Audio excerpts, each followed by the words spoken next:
हमारे शायर इस्लाम ने वादा कराया आप लोगों से कि आप तकरीर भी सुनेंगे, नात भी सुनेंगे।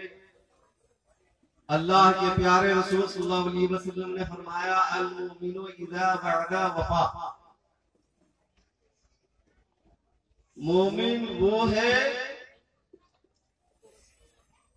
जो वादा करता है उसे निभाता है, जो वादा करता है उसे निभाता है। अब आप खुद अपना मुहासबा कर लीजिए कि एक मोमिन के सामने आपने वादा किया और किस हद तक आप निभा रहे हैं।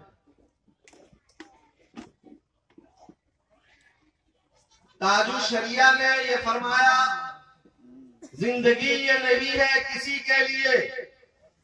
अरे बोलिए, मेरी बात समझ में आई तो सुभान अल्लाह कहिएगा, और अगर नहीं आई तो कोई बात नहीं। एक मोमिन की जिंदगी क्या है? ये जिंदगी नहीं है किसी के लिए, जिंदगी है नबी की, नबी के लिए। ना समझ मरते हैं जिंदगी के लिए, और जीना मरना है सब कुछ नबी के लिए। जीना मरना है सब कुछ नबी के लिए। बड़े लतीफ हैं, नाजुक से घर में रहते हैं, मेरे हुजूर मेरी चश्मे तर में रहते हैं, मेरे हुजूर मेरी चश्मे तर में रहते हैं, हमारे दिल में हमारे जिगर में रहते हैं, हमारे दिल में हमारे जिगर में रहते हैं। उन्हीं का घर है ये, वो अपने घर में रहते हैं। उन्हीं का घर है ये, वो अपने घर में रहते हैं। ये वाकया है, लिबासे बशर भी धोखा है। ये वाकया है, लिबासे बशर भी धोखा है। ये मौजज़ा है, लिबासे बशर में रहते हैं। ये मौजज़ा है, लिबासे बशर में रहते हैं। मकाम उनका न अर्श बरी न फर्श ज़मीं, मकाम उनका न फर्श बरी न अर्श ज़मीं। वो अपने चाहने वालों के घर में रहते हैं, वो अपने चाहने वालों के घर में रहते हैं। मलाइका भी अदब से देखते हैं उन्हें, मलाइका भी अदब से देखते हैं उन्हें, जो खुश नसीब नबी के नगर में रहते हैं, जो खुश नसीब नबी के नगर में रहते हैं। यकीन वाले कहां से चले कहां पहुंचे। अरे पहले सीधे साधे मोमिन थे, मुस्लिम थे, मुस्लिम से मोमिन बने, मोमिन से सूफी बने, किसी अल्लाह वाले की निगाह पड़ी वली बन गए। यकीन वाले कहां से चले कहां पहुंचे। जो अहले शक हैं अगर में मगर में रहते हैं, जो अहले शक हैं अगर में मगर में रहते हैं, खुदा के नूर को अपनी तरह समझते हैं, खुदा के नूर को अपनी तरह समझते हैं। ये कौन लोग हैं किसके असर में रहते हैं, ये कौन लोग हैं किसके असर में रहते हैं। रहे वो अपनों से गाफिल, अरे माज़अल्लाह, खुशा नसीब हम उनकी नजर में रहते हैं, खुशा नसीब हम उनकी नजर में रहते हैं। आप सब आगे आ जाइए, थोड़ा थोड़ा सा आगे तशरीफ ले आइए। ये चेचक की तरह माहौल मत बनाइए, आप लोग थोड़ा थोड़ा आगे बढ़ जाइए। चंद और कीमती बातें इंशाअल्लाह आप सुनेंगे। असल वक्त अब यहाँ से साहबे मज़ार जो अपने फयूज़ बरकत बांटेंगे वो वक्त आने वाला है, और उस वक्त में लोगों को रहना चाहिए जिस वक्त तबर्रुक तकसीम होता है। लोग ऐसे ही कीमती वक्त को गवा देते हैं और चले जाते हैं। आगे आ जाइए, दुरूद पाक पढ़ लीजिए। अल्लाहुम्मा सल्ली अला सय्यदना व शफीअना मौलाना मुहम्मद मुबारक व सल्लिम सलातो व सलाम अलैका या रसूलल्लाह सल्लल्लाहु तआला अलैहि वसल्लम। हजरात, अभी आप हिंदुस्तान के बेहतरीन शायर, सुखनवर, शाहकार तरन्नुम हजरत सोहराब कादरी से बेहतरीन कलाम आपने समाअत की। हजरत तौकीर इलाहाबादी महफूज कामिल मजहर इमाम मोहम्मद इश्तियाक अशरफी और दिगर शोरा और बेहतरीन नकाबत आप समाअत कर रहे हैं। नकीबे अहले सुन्नत हजरत अल्लामा मौलाना मकसूद आलम समस्तीपुरी से, और इंशाअल्लाह इसी तरह ये वक्त का कारवां गुजरता रहेगा और हम सब अपनी मंजिल को पहुंचेंगे। आप सब पहले ये बताइए, तकरीर सुनेंगे? अरे बोलिए, जुबान अगर रखते हैं तो अल्हम्दुलिल्लाह सुभानअल्लाह कहिए। तकरीर सुनेंगे? अगर सुनेंगे तो हाथ उठाइए। हम ये नहीं देख रहे हैं, हम ये देख रहे हैं कि जितने आप लोग हैं उससे दुगुने फरिश्तों की जमात है जो नोट कर रही है। अल्हम्दुलिल्लाह, इसलिए कम है। हम 72 थे तो हम उस वक्त भी हावी रहे और 313 थे तब भी हावी रहे। इसलिए हम तादाद को नहीं देखते हैं, हम ईमान की मजबूती को देखते हैं, उसके खुलूस को देखते हैं। आप सब सुनने के लिए तैयार है ना? बोलिए अल्हम्दुलिल्लाह, सुभान अल्लाह। मैं एक फार्मूला आपको बता रहा हूं। हर मोहब्बत इजहार चाहती है। क्या चाहती है? अरे बोलिए, क्या चाहती है? इजहार चाहती है। और जिस मोहब्बत में इजहार न हो वो मोहब्बत काबिल कबूल नहीं होती, वो मोहब्बत काबिल कबूल नहीं होती। हम खुदा से मोहब्बत करें और उसका इजहार न करें तो ऐसी मोहब्बत काबिल कबूल है। यानी हम खुदा से मोहब्बत करें, नमाज न पढ़ें तो ऐसी मोहब्बत काबिल कबूल है। बोलिए दिल पर हाथ रखकर। हम खुदा से मोहब्बत करें, नमाज न पढ़ें तो ऐसी मोहब्बत काबिल कबूल, अरे बोलिए, नहीं है। हम खुदा से मोहब्बत करें, रोजा न रखें, ऐसी मोहब्बत काबिल कबूल नहीं है। हम खुदा से मोहब्बत करें और ज़कात न दें तो ऐसी मोहब्बत काबिल कबूल नहीं है। हम खुदा से मोहब्बत करें और साहबे इस्ताअत होते हुए हम हज को न जाएं तो ऐसी मोहब्बत काबिल की। मोहब्बत से वफा तूने तो हम तेरे हैं, ये जहां चीज क्या लौह कलम तेरे हैं। दुरूद पाक पढ़िए, अल्लाहुम्मा सल्ली अला सय्यदना व शकीना मौलाना मुहम्मद व बारिक वसल्लम सलात व सलाम अलैका या रसूलल्लाह सल्लल्लाहु अलैहि वसल्लम। पता चला कि हर मोहब्बत इजहार चाहती है, हर मोहब्बत, अरे बोलिए, इतना समझाने के बाद भी आप नहीं बोल रहे हैं। हर मोहब्बत इजहार चाहती है। आपका आना ये सूफी उस्मान अली अनवर कादरी अलैहिर्रहमा से मोहब्बत का इजहार है। अल्हम्दुलिल्लाह, है ना? आप मेरी मोहब्बत में आए हैं कि सूफी उस्मान अली अनवर कादरी की मोहब्बत में आए हैं? हजरत सूफी उस्मान अली अनवर कादरी की मोहब्बत में आए हैं ना? तो ये आपका आना सूफी उस्मान अली कादरी की मोहब्बत का इजहार है या नहीं है? अब इतनी बात समझ में आ गई। अब आगे मैं बताऊं, कुछ सुनाऊं? अरे बोलिए, सुनने के लिए तैयार है? आज हम लोग जो बैठे हैं वो सूफी उस्मान अली अलैहिर्रहमतुर्रिज़वान के उर्स में उनकी मोहब्बत की बुनियाद पर उस मोहब्बत के इजहार के लिए बैठे। हमारा आना ये इजहार मोहब्बत। उर्स, आज की तकरीर उर्स क्या है? उर्स है। उर्स ये सलासी मुजर्रद से मुश्तक है। उर्स का माना होता है किसी बुजुर्ग की सालाना बरसी मनाना, किसी बुजुर्ग की सालाना बरसी मनाना, किसी बुजुर्ग के सालाना फातिहे की तकरीब में शरीक होना, और शादी के खाने को भी कहते हैं, वलीमे को भी कहते हैं, निकाह की दावत को भी कहते हैं। और असल माना जो बुजुर्गों ने बताया है वो है किसी बुजुर्ग के सालाना बरसी को मनाना। सालाना बरसी मनाना, इतनी बात आप ज़हन में रखिए। अब मैं कुरान पाक की आयत करीमा तिलावत करता हूं, जो मैंने इससे पहले पढ़ा।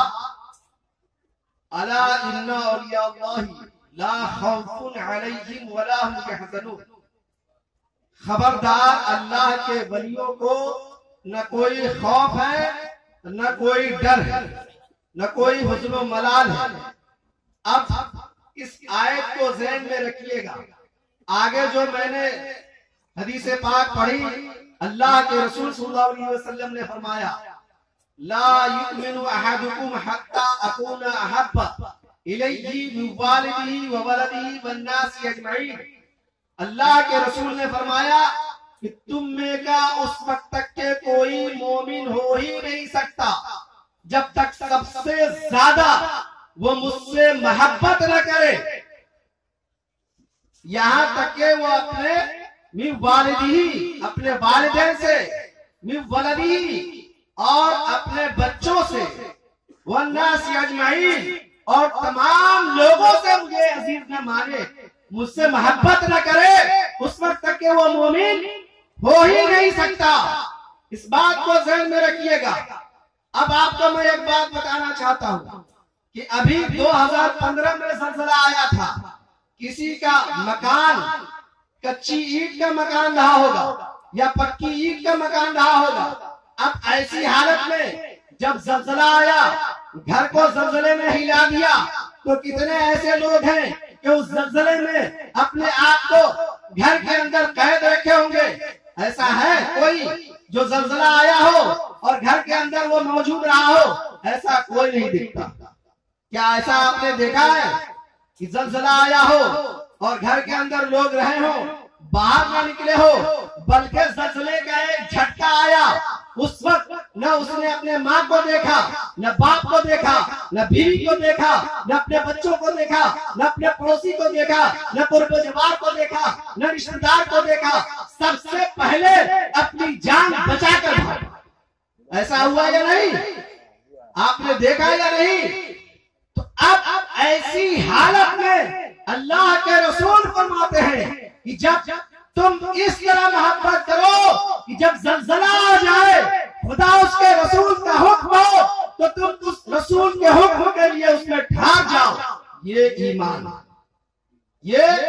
ईमान है और ईमान की दलील यही है। और जब तक कि ऐसा ईमान तुम्हारे अंदर पैदा नहीं होगा, तुम मोमिन नहीं हो सकते। ऐसा ईमान तुम्हारे अंदर पैदा नहीं होगा, तब तक तुम मोमिन नहीं हो सकते। ये बात समझ में आई? नहीं, इतनी बात मेरी समझ में आई आपको? अरे बोलिए अल्हम्दुलिल्लाह। बस मैं ये बता रहा हूं, आपके ज़हन को साफ कर रहा हूं कि बुजुर्गों की बारगाह में आना क्या है, इनकी बारगाह में झुकना क्या है, इनसे मांगना क्या है। लंबी गुफ्तगू अब नहीं होने वाली, इसलिए कि 2:45 हो चुका। चंद पॉइंट की बात मैं बताकर रुखसत हो जाऊंगा। मैं ये कह रहा हूं कि अल्लाह के रसूल ने फरमाया, ला युमिनु अहदुकुम हत्ता अकूना अहब्बा। अब साहिब इल्म हजरात जो है उनकी तवज्जो चाहता कि ये लफ्ज़ अहब्बा जो अल्लाह के रसूल ने फरमाया, ये इसमें तफजील का सेगा है। इसका माना आता है कि जो दोनों माने इसके अंदर पैदा होते हैं।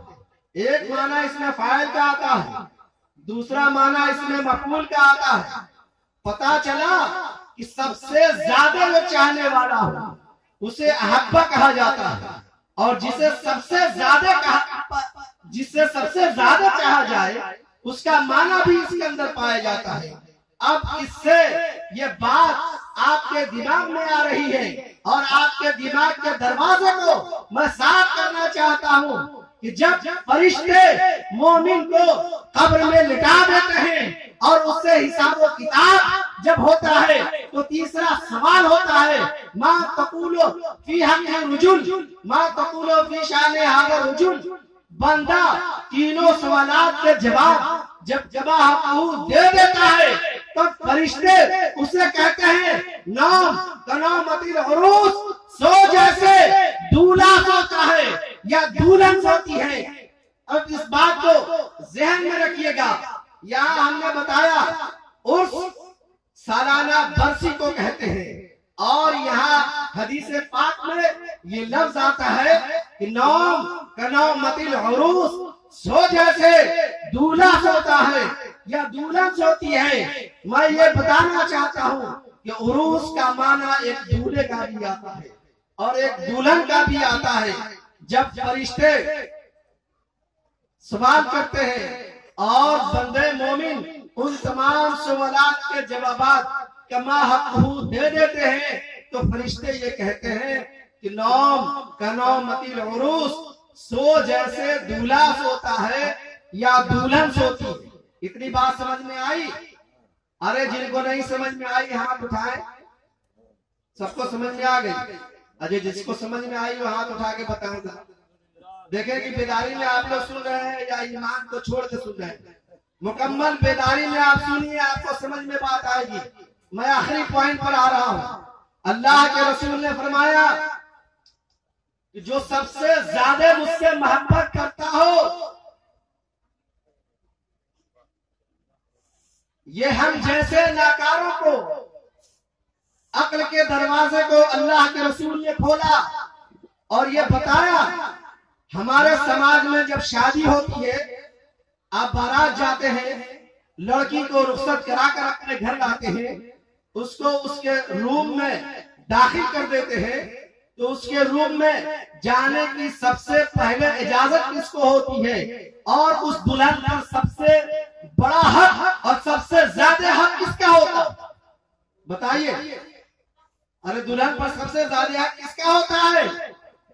अरे बोलिए, शौहर का होता है। अब आप समझे, इतने लोग बिल्कुल खामोश हैं, इतने लोग लग रहा है कि समझ नहीं रहे।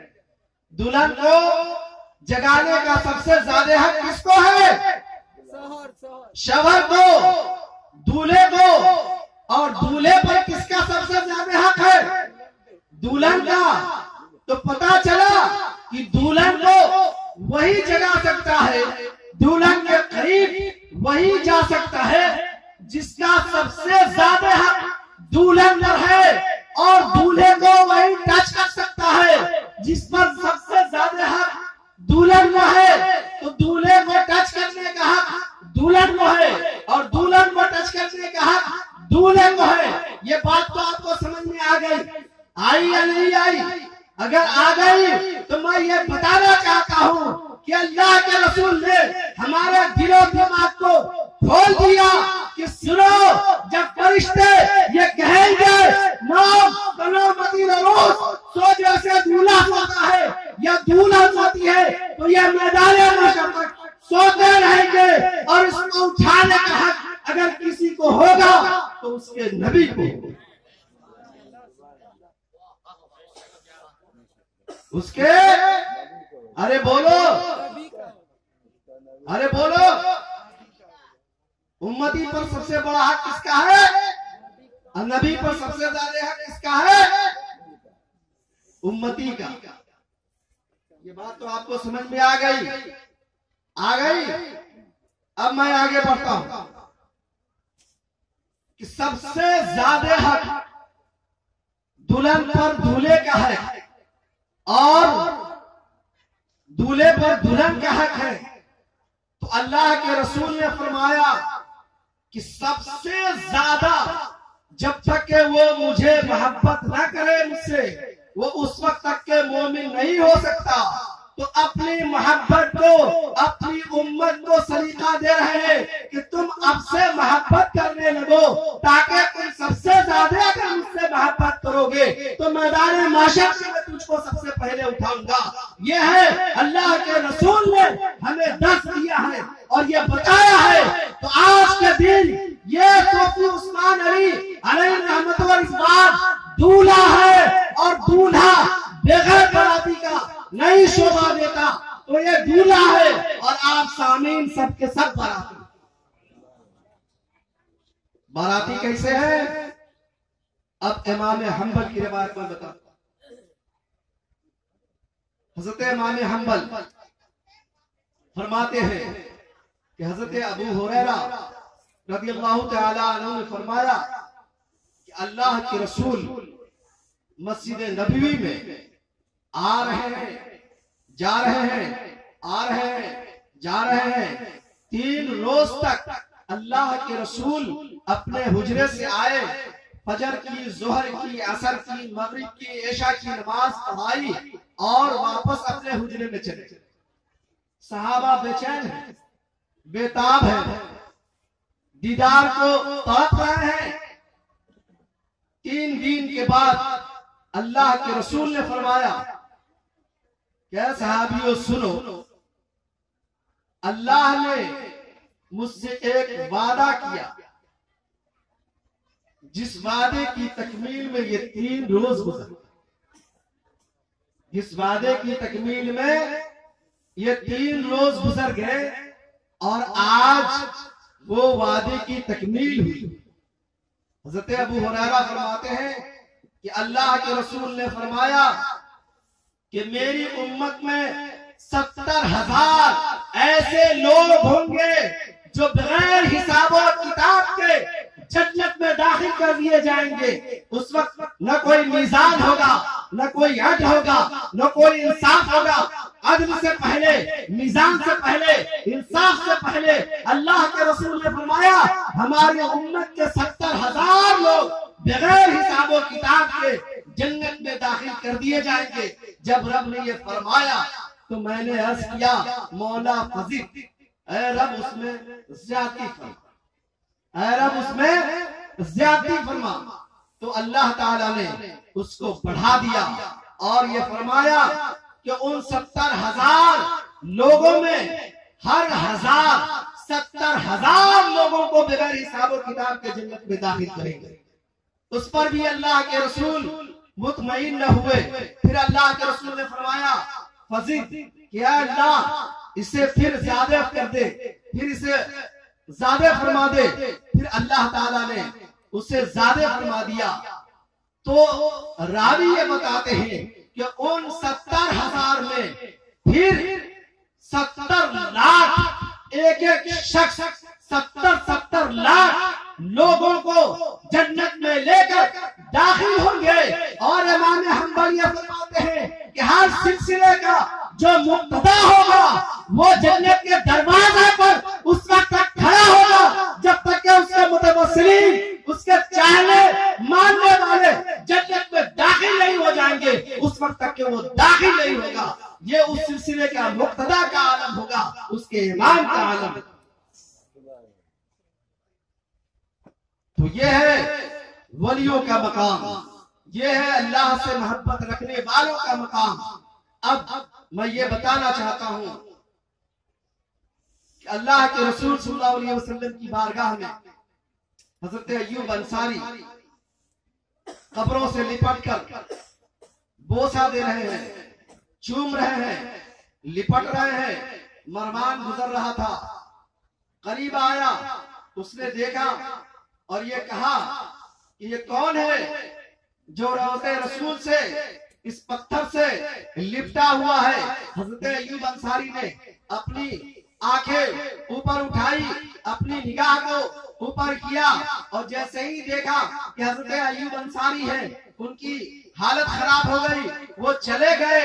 हजरत उमर बिन खत्ताब रज़ियल्लाहु तआला अन्हु फरमाते हैं कि जब मैं कभी शहर से बाहर जाता तो अल्लाह के रसूल की बारगाह में हाजिर देता और उस हाजिरी में जब रोज़े रसूल के अंदर दाखिल होता तो ये कहता, अस्सलामु अलैका या रसूलल्लाह, अस्सलामु अलैका या अबू बकर सिद्दीक। और जब शहर छोड़ने लगता तो अपने बाप की कब्र पर भी जाता और उन्हें भी यही कहता, अस्सलामु अलैका या अबा। इस तरह से हजरत उमर का मामूल था। एक सहाबी रसूल अल्लाह के रसूल की बारगाह में हाजिर हुए, अर्ज किया, है अल्लाह के रसूल, मैंने मन्नत मांगी थी कि हम जन्नत के दरवाजे को छूएंगे। या रसूल अल्लाह, मेरी मन्नत पूरी हुई मगर मैं जन्नत को कैसे छूऊं? अल्लाह के रसूल ने फरमाया कि क्या तुम्हारे वालिदैन हैं? वो सहाबी अर्ज करते हैं, या रसूल अल्लाह, मेरे वालिद तो हयात नहीं। तो अल्लाह के रसूल ने फरमाया कि क्या तुम्हें उनकी कब्र का पता है? तो वो सहाबी रसूल अर्ज करते हैं, या रसूलल्लाह, ये भी मुझे नहीं मालूम है कि उनकी कब्र कहाँ है और वो कहाँ मदफून है।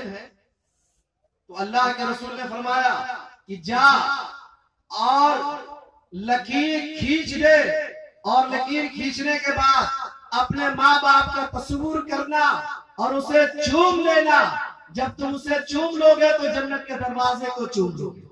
तो खुश नसीब है हम सब कि हमारे वालिदैन जिनके नहीं है वो अपने माँ बाप के कब्रों पर जाके कम से कम फातिहा पढ़ दें, और जिनके हयात हैं उनके साथ हुस्न सलूक करें। उनके कदमों को बोसा न दे सके तो कम से कम उनके हाथ को तो बोसा दे। अरे जिसको अल्लाह के रसूल ने दुनिया में ये कह दिया कि तुमने अगर अपने माँ बाप के कब्रों को चूम लिया तो जन्नत के दरवाजे को चूम लिया, तो जिसके मरने के बाद की ये फजीलत है, तो जिंदगी में अगर कोई अपने माँ बाप की कब्र को चूमता है तो उसकी फजीलत क्या हो सकती है।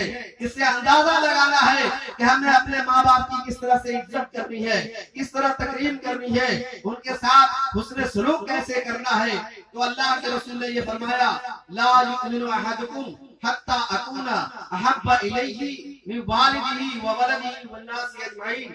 तुम में का कोई उस वक्त तक के मोमिन हो ही नहीं सकता जब तक के सबसे ज्यादा वो मुझसे मोहब्बत न करे, यहाँ तक के अपने माँ बाप से, अपने औलाद से और तमाम लोगों से। वाखिर दावाना अल्हम्दुलिल्लाहि रब्बिल आलमीन।